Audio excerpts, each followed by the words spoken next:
Oh, hi there. Welcome to episode number 195 of the Tommy Maroon Sports Show. We got ourselves a lot of fun out here. I want to start by talking about the Cleveland Guardians because, well, for a second I thought they were back. For a second, most Guardians fans thought they were back.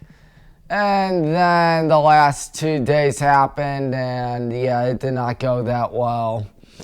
Anyways, let's look at the team's stats.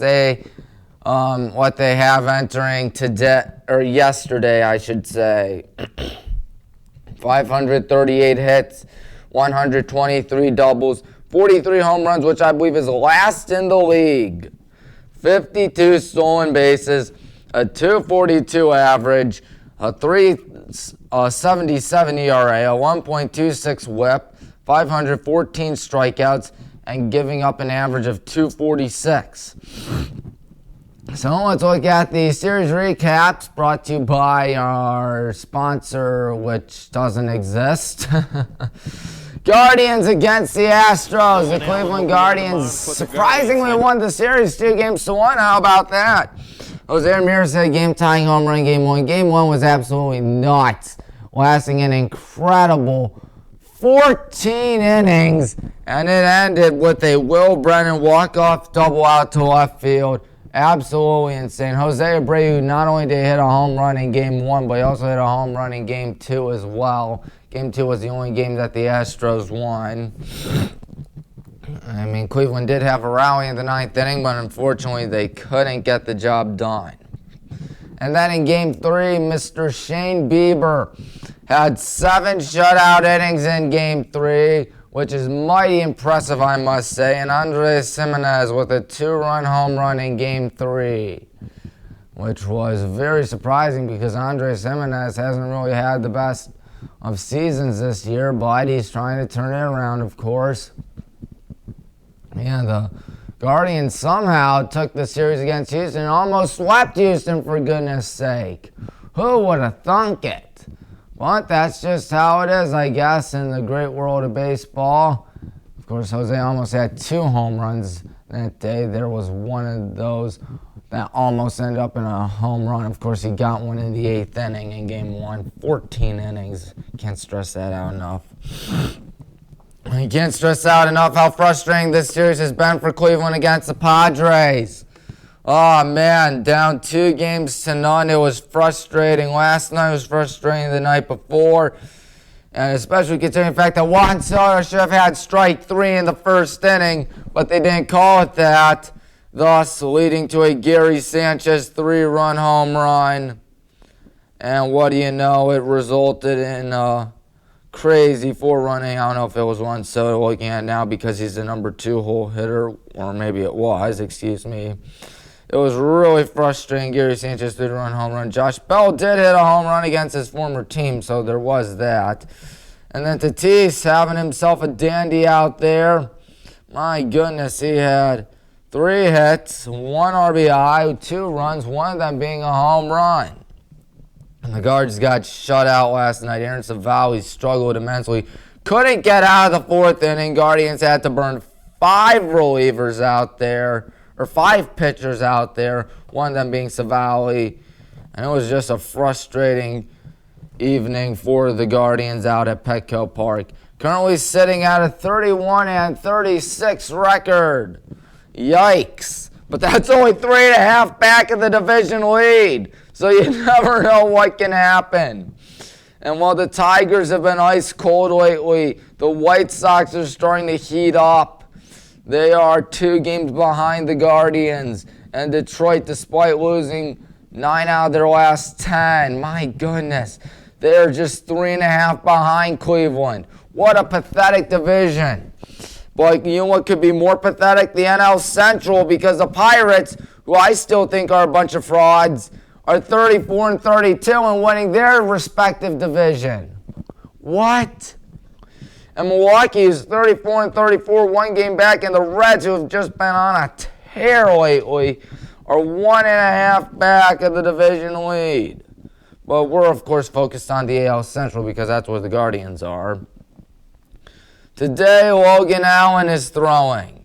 And then after that, it's going to be against the Diamondbacks, otherwise known as the hottest team in the National League, only behind the Atlanta Braves.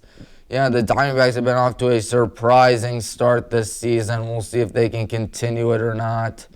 But it's frustrating. It really is. And then after that, finally some relaxing stuff because they play Oakland. But yeah, that's just how it is in the world of baseball. Now time to look at the NBA Finals, Game 4. It was a Denver Nuggets victory, 108-95. Nikola Jokic, 23 points, 12 rebounds. Aaron Gordon, that man right there, 27 points. Jimmy Butler, 25 points. Bam Adebayo, 20 points, 11 rebounds. Denver made half their threes that night, rather. But Miami did have more rebounds. They out-rebounded Denver by 3, and the Nuggets had 9 more steals than Miami. And then, of course, Game 5, the final game of the 2022-23 season in the NBA, which resulted in the Miami Heat falling to the Denver Nuggets 94-89, thus crowning the Nuggets as your new NBA champions for the first time ever. Yeah, they are 1-for-1 in the NBA Finals now. They have just done it, and they did it in front of their home crowd. That can't be any more exciting than that, folks. Well, it was a great game, to say the least. Denver's played 47 years, never won championship in the ABA, never won championship in the NBA, and now here they are, finally on top of the world. And who else than Nikola Jokic winning MVP? That man just went crazy this postseason, setting records, going absolutely nuts. 28 points, 16 rebounds, which it shows right there. That was his final total. And after winning MVP, rather than being like, oh my God, I won MVP, this is the greatest day of my life, he just acts so calm and collective out there. He acts like nothing major happened. And I'm like, dude, you just won the NBA championship. He says that basketball isn't the most important thing in the world. Really goes to show you how humble of a man he really is. But still, my goodness, if that were me, I don't know what I'd be doing. I'd probably be celebrating, going crazy. I mean, this is a guy that gets really upset when playing video games, so who am I to talk to? But yeah, one of the best postseasons in NBA history, and essentially punched his ticket into the National Basketball Association Hall of Fame out in Springfield, Massachusetts. And of course, the Heat did not come back from 3-1. I'm pretty sure we all know the only team to come back from 3-1 in the NBA Finals. That's right, the greatest comeback in sports history, the greatest moment in sports history. The 2016 Cleveland Cavaliers rallying from 3-1 to stun the entire world, beat the 73-win Warriors, and pull off one of the biggest upsets in sports history and probably the greatest moment in sports history, at least in my humble and honest opinion. Of course, anyone that knows me knows that. Of course, on Twitter, I was getting blasted for saying it was better than the Miracle on Ice, and I will take that to my grave. I'm actually serious about that. But yeah, the Nuggets did win. They had a 94-89 win. What's funny is, of course, when the Cavs won the NBA Finals, they won 93-89. The parade is today, folks, for the Denver Nuggets, so they will be celebrating that right now, at least down in Denver, Colorado. What else has happened? Jamal Murray, 14 points, 8 rebounds, 8 assists. Who else? Bruce Brown, 10 points. Michael Porter Jr., how about Michael Porter Jr., 16 points, 13 rebounds, 3 assists. And what else happened on the Miami side? Jimmy Butler, 21 points. Really, they didn't have that much cooking out there. Only 2 players from Miami with over 20 points. And I predicted a 98-86 victory in NBA Live 2003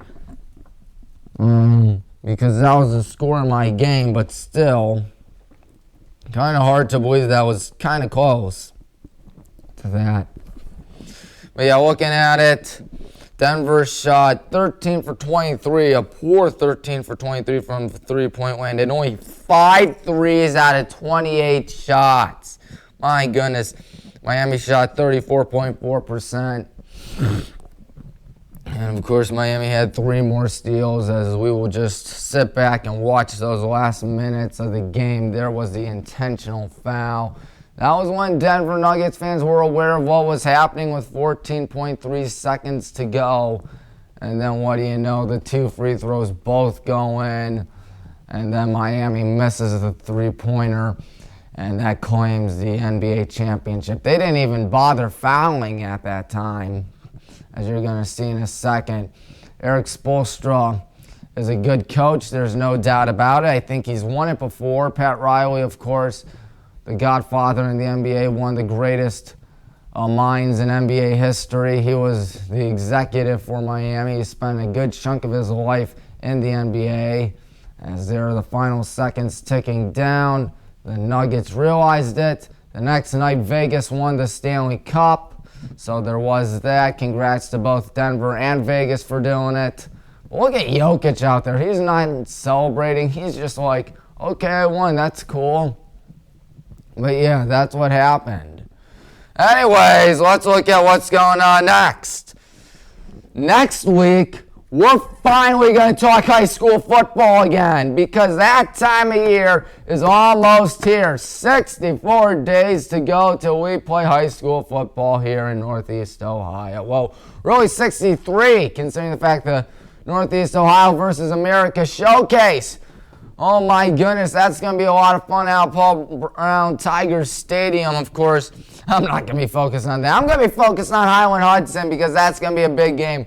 Who's going to start for us at quarterback? We got 3 men at it, battling for it. I can't wait. But yeah, episode 196 is going to be that. Episode 197, 198, 199 will be Cleveland Guardians. It will be high school football, maybe some other stuff. And then episode 200, almost there, ladies and gentlemen, almost there. Remember last week when I said I was going to do top 10 greatest PSD sports games of all time? Well, I lied, because I'm pushing that back to episode number 200, and it will be the top 15 greatest PlayStation 2 sports games of all time. It will be an hour-long episode, I believe, because last time I did top 10, I could not get anything, or I barely got it under 30 minutes, so doing a top 15 is not going to be the easiest thing in the world. But still, episode 200, it will be a milestone for me. Very lucky to be here on WCTV. Always fun here. I hope to see you next time for high school football. So long, everybody.